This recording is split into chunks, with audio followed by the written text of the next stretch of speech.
اب میں بلا تخیر خطاب کے لیے دعوت دوں گا واحد خوش الحال حضرت مولانا حافظ عادل احمد صاحب کرجاکی حافظہ اللہ تعالی۔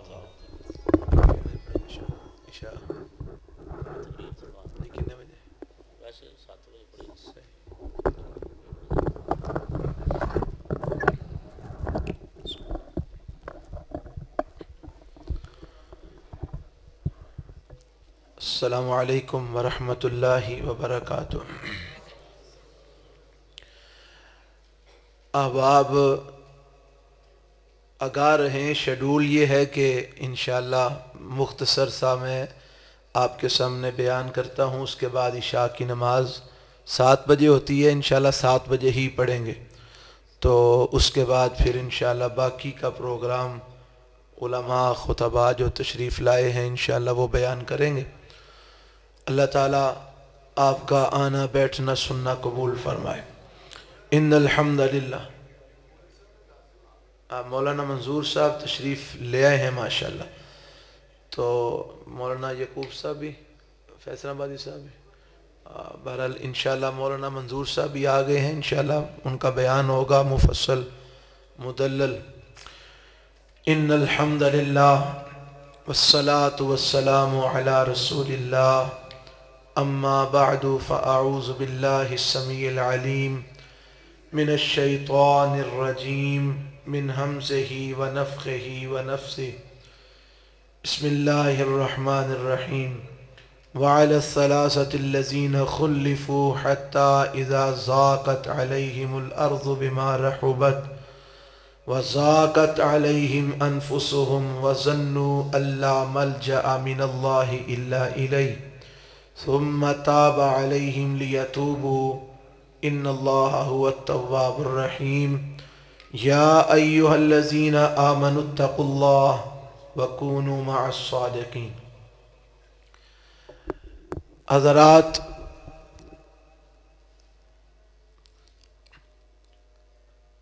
ایک واقعہ صحابہ کرام رضوان اللہ علیہم اجمعین کا آپ احباب کی خدمت میں بیان کرنا ہے، جو میں نے آیت پڑھی ہے اس کے تحت۔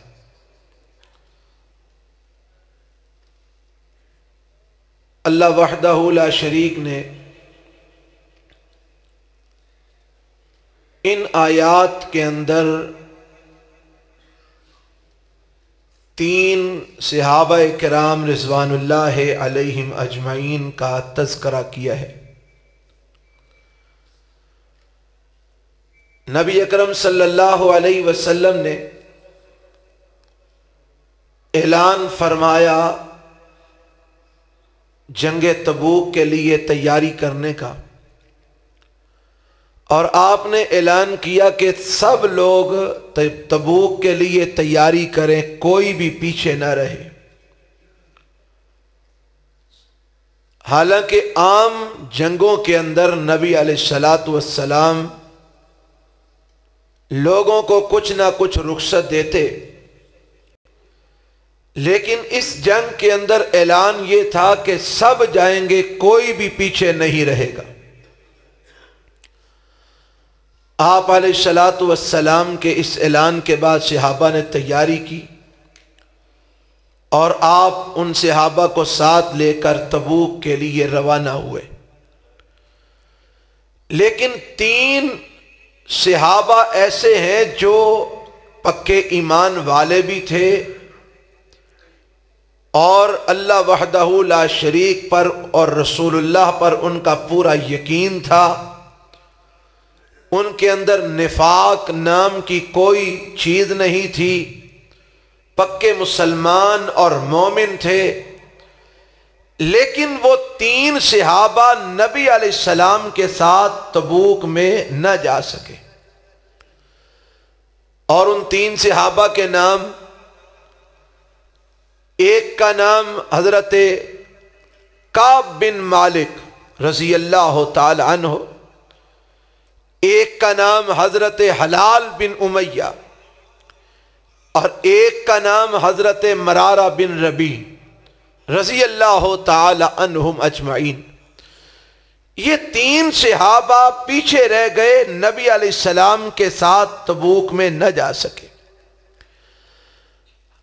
صحیح البخاری کے اندر امام بخاری رحمت اللہ علیہ نے نقل فرمایا ہے، حضرت کعب بن مالک رضی اللہ عنہ اپنا واقعہ خود بیان کرتے ہیں کہ میں ان دنوں کے اندر جتنا مالی لحاظ سے سٹینڈ تھا، اتنا کسی اور جنگ کے اندر اتنا سٹینڈ نہیں تھا۔ میں نے پوری تیاری کر رکھی تھی، میرے پاس 2 سواریاں تھیں، لیکن ہوا یہ کہ جب نبی علیہ السلام نکلے تو میں بس اپنی مصروفیات میں مشغول تھا، سوچا اللہ کے نبی نکلتے ہیں تو میں بعد میں نکل جاؤں گا، اور میرے پاس 2 سواریاں ہیں، میں ایک تھک جائے گی دوسری پہ بیٹھ جاؤں گا تو جلدی ہی نبی پاک کو جا ملوں گا۔ فرماتے ہیں اللہ کے پیغمبر علیہ السلام چلے گئے، صبح ہوتی میں ارادہ کرتا کہ دوپہر کو نکلوں گا، دوپہر ہوتی ارادہ کرتا شام کو نکلوں گا، شام ہوتی پھر نہ جا پاتا، سوچتا صبح نکلوں گا، کرتے کرتے دن پہ دن گزرتے گئے اور میں نہ نکل سکا، حتیٰ کہ اللہ کے پیغمبر علیہ السلام کو مدینے سے گئے ہوئے کئی دن گزر گئے، لیکن میں باوجود کوشش کے بھی نہ جا سکا۔ اب ادھر اللہ کے پیغمبر علیہ السلام کی کیفیت یہ ہے کہ آپ نے ایک جگہ پہ پڑاؤ کیا، اور آپ نے جب حضرت کعب رضی اللہ تعالی عنہ کو وہاں پر موجود نہ پایا تو آپ نے پوچھا بھائی کعب کہاں ہے؟ تو صحابہ اکرام رضوان اللہ علیہم اجمعین نے، کسی نے کہا اللہ کے رسول وہ آئے نہیں، کسی نے بیچ میں سے یہ بھی کہہ دیا کہ ان کا باغ ہے اور کھجوریں پکی ہوئی ہیں، بھلا وہ کیسے آتے؟ یعنی جس کے منہ میں جو بات آئی اس نے کر دی، لیکن نبی علیہ السلام خاموش رہے، آپ نے کوئی جواب نہیں دیا۔ فرماتے ہیں میں باوجود کوشش کے نبی علیہ السلام کے پیچھے نہ جا سکا، حتیٰ کہ پیغمبر علیہ السلام تبوک میں پہنچ گئے۔ آپ نے وہاں پر کچھ دن پڑاؤ کیا، دشمن آپ کے ڈر سے پہلے ہی بھاگ گیا، آپ کے مد مقابل نہ آیا، جنگ نہ ہوئی اور آپ واپس آ گئے۔ اب جو بات میں نے اصل میں مجھے موضوع یہ دیا گیا تھا کہ صحابہ کرام کا کردار اور ہمارے بچے، ہماری اولادیں، تو میں یہ ایک چھوٹا سا واقعہ سنا کے اسی بات کی طرف اشارہ کرنا چاہتا ہوں کہ صحابہ کا کردار کیا تھا اور آج ہم کا اور ہماری اولادوں کا کیا کردار ہے۔ حضرت کعب فرماتے ہیں نبی علیہ السلام کا واپسی کا سفر شروع ہوا اور میرے دل میں یہ خیالات آنے لگے کہ اب میں نے نبی پاک کو راضی کیسے کرنا ہے۔ یہ تو مجھے سوجھ گئی کہ نبی پاک ظاہر بات ہے ناراض ہوں گے، کیونکہ پیغمبر علیہ السلام کے یہ قریبی ساتھیوں میں سے تھے اور بڑا پیار تھا، بڑی محبت تھی، اور جس کے ساتھ محبت جتنی زیادہ ہوتی ہے، جب وہ بندہ آپ کے مزاج کے خلاف کوئی بات یا کام کرتا ہے تو اس کی تکلیف بھی زیادہ ہوتی ہے۔ فرماتے ہیں کہ میں نے یہ سوچنا شروع کیا کہ نبی علیہ السلام کو کیسے مطمئن کرنا ہے، کیسے آپ کو راضی کرنا ہے۔ اب میرے ذہن میں کئی خیال آئے، کئی باتیں میرے ذہن کے اندر آئیں، کبھی میں سوچتا یہ بات کروں گا، کبھی سوچتا یہ بات کروں گا، کبھی سوچتا یہ بات کروں گا۔ اور حضرت کعب بن مالک فرماتے ہیں بذات خود کہ اللہ نے مجھے ایسی صلاحیت دے رکھی تھی کہ میں بات بنانا چاہتا تو ایسی بات بنا سکتا تھا کہ وقتی طور پہ نبی پاک کو مطمئن بھی کر سکتا تھا، لیکن میرے دل میں یہ بھی خیال تھا کہ اگر وقتی طور پر نبی علیہ السلام کو میں نے کوئی بات بنا کے مطمئن کر بھی لیا تو بعد میں اگر اللہ تعالیٰ نے نبی پاک کو بتا دیا کہ کعب نے جھوٹ بولا ہے، تو ناراضگی بڑھ جائے گی، مسئلہ زیادہ خراب ہو جائے گا۔ فرماتے ہیں میں سوچ و بچار میں رہا، کبھی کوئی بات سوچتا کبھی کوئی بات سوچتا، کہ مدینے میں یہ شور ہوا کہ آپ علیہ السلام تشریف لے آئے، اور آپ علیہ السلام کی عادت مبارکہ تھی کہ جب آپ واپس سفر سے آتے تو سب سے پہلے آپ مسجد میں تشریف لاتے، آ کے 2 رکعت نماز پڑھتے اور آپ مسجد میں بیٹھ جاتے، لوگوں کے حالات معلوم کرتے، لوگ آ کے آپ سے ملتے، آپ لوگوں سے ان کے حالات کے بارے میں پوچھتے اور علاقے کے حالات کے بارے میں پوچھتے، اور جو لوگ آپ علیہ السلام کے ساتھ نہ جا سکے وہ آ کر آپ سے معذرت کرتے، معافیاں مانگتے، نبی علیہ السلام ان کی باتیں سنتے۔ یہ آپ علیہ السلام کی عادت مبارکہ تھی۔ اب آپ تشریف لائے مسجد میں، حضرت کعب فرماتے ہیں لوگ جانا شروع ہو گئے، جو منافق تھے وہ آتے اور آ کر عذر کرتے، ہو جی ہمیں یہ ہو گیا تھا ہم نہیں جا سکے، ہمیں یہ مسئلہ تھا ہم نہیں جا سکے، ہمیں یہ پریشانی تھی ہم نہیں جا سکے۔ آپ علیہ السلام ان کو کہتے ٹھیک ہے اللہ کی سبوت، ٹھیک ہے جاؤ، ٹھیک ہے معاف کیا، ٹھیک ہے جاؤ۔ فرماتے ہیں اتنے میں میں بھی وہاں پر پہنچا، جب میں مسجد میں داخل ہوا تو میری نظر اللہ کے پیغمبر صلی اللہ علیہ وسلم پر تھی، اور میرے دل میں ابھی بھی یہ خیال تھا کہ میں کوئی بات آپ کو ایسی سناؤں گا کہ آپ مطمئن ہو جائیں گے، اور بعد میں کسی وقت آپ کا جب موڈ اچھا دیکھوں گا تو آپ سے صحیح بات کہہ کے معافی مانگ لوں گا، وقتی طور پر آپ کی ناراضگی سے بچ جاؤں گا۔ فرماتے ہیں کہ میں جب مسجد میں داخل ہوا، جیسے ہی اللہ کے رسول کے چہرے پہ نظر پڑی میرے سارے ارادے متزلزل ہو گئے۔ میں نے یہ سوچا کہ کعب آج سچ بیان کیے بغیر گزارا نہیں ہے، آج جو سچ ہے نا وہی بتانا، غلط بات نہ کرنا۔ فرماتے ہیں میں جا کے بیٹھا اللہ کے پیغمبر علیہ السلام کے پاس، تو اللہ کے رسول صلی اللہ علیہ وسلم نے فرمایا کعب کیا بات تھی، تم اس سفر میں پیچھے کیوں رہ گئے جبکہ میں نے اعلان کیا تھا کوئی پیچھے نہیں رہے گا، کیا بات تھی؟ حضرت کعب رضی اللہ تعالیٰ عنہ فرماتے ہیں میں نے ارادہ کر لیا تھا کہ سچ بولوں گا۔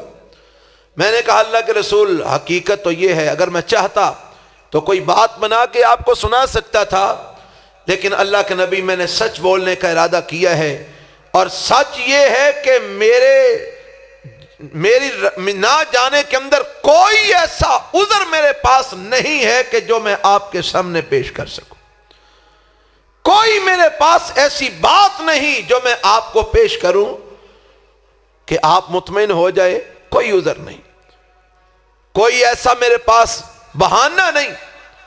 حقیقت یہ ہے کہ جتنا مالدار میں اس وقت تھا اتنا مالدار میں کبھی بھی نہیں ہوا، بس اللہ کے نبی سستی ہو گئی ہے، سمجھ نہیں آئی، صبح ارادہ کرتا نکلوں گا پھر نہ نکل سکا، شام کو ارادہ کرتا نکلوں گا نہ نکل سکا، دوپہر کو ارادہ کرتا نکلوں گا نہ نکل سکا، بس سستی ہو گئی ہے، اس کے علاوہ اور کوئی بات نہیں۔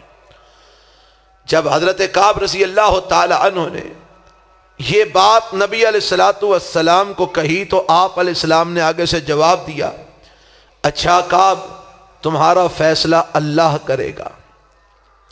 حضرت کعب رضی اللہ تعالی عنہ فرماتے ہیں جب آپ نے اتنی بات کہہ کے خاموش ہو گئے اور میں وہاں سے اٹھا اور میں جب جانے لگا واپس کو، میرے ساتھی میرے ساتھ اٹھے، کہنے لگے کعب یہ تم نے کیا کیا ہے؟ تم تو بہترین خطیب ہو، بہترین بات بنانا جانتے ہو، تم نے کیوں نہیں کوئی ایسی بات بنا لی، کوئی ایسا عذر، کوئی بہانہ کیوں نہیں پیش کیا؟ یہ کیا کیا تم نے؟ نبی پاک کو اپنے اوپر ناراض کر لیا۔ حضرت کعب فرماتے ہیں میں نے ان سے کہا یہ بتاؤ کہ آیا یہ بات نبی علیہ السلام نے کسی اور کو بھی کہی ہے یا صرف مجھے ہی کہی ہے؟ انہوں نے کہا 2 آدمی اور بھی ہیں جن کو یہ بات کہی گئی ہے کہ تمہارا فیصلہ کون کرے گا؟ اللہ کرے گا۔ کون کون سے؟ ایک حضرت حلال بن امیہ